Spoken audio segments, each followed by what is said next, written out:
Hello, everybody. This is a reading of our next essay that I'm doing for our normal annotation. So handle this the way we normally would, guys.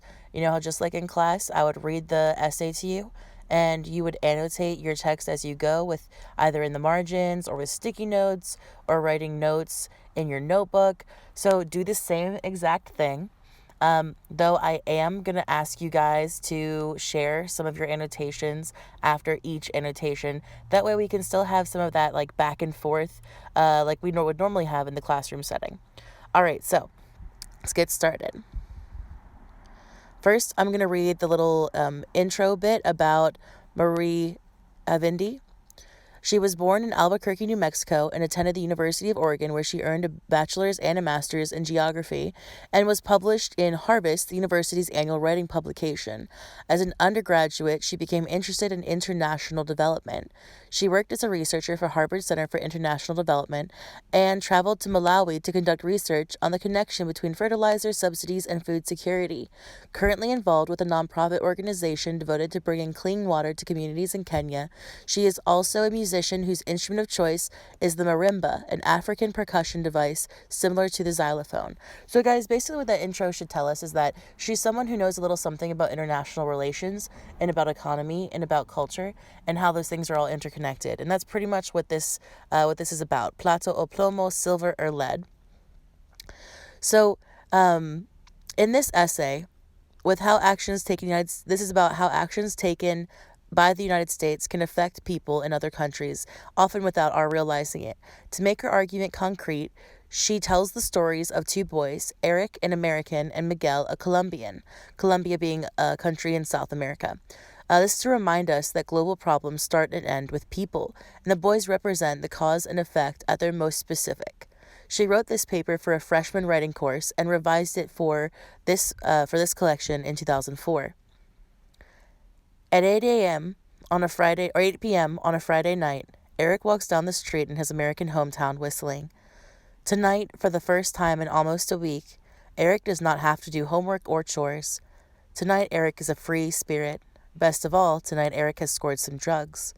He and his friends will trade their bland, controlled existence for some action and a little bit of fun. At 8 o'clock on a Friday night, Miguel creeps down the road in his Colombian village praying. Tonight, for the last time in his life, Miguel will have to watch where he is going and listen anxiously for distant gunshots. Tonight, Miguel will die. The guerrillas who have been threatening him and his father will end his life for some coca and a lot of money, coca being cocaine, or the unrefined form of it. Eric and Miguel represent opposite poles in what the United States government refers to as the war on drugs. Miguel's home is where it starts. In his little village, drug production is the only possible way of life. Eric's home is where it ends. In his suburban paradise, the stress of homework and ex-girlfriends requires weekend break for drugs. All but ignoring both youths, congresspeople, governors, and presidents talk about how their actions will combat the flow of drugs into our homeland.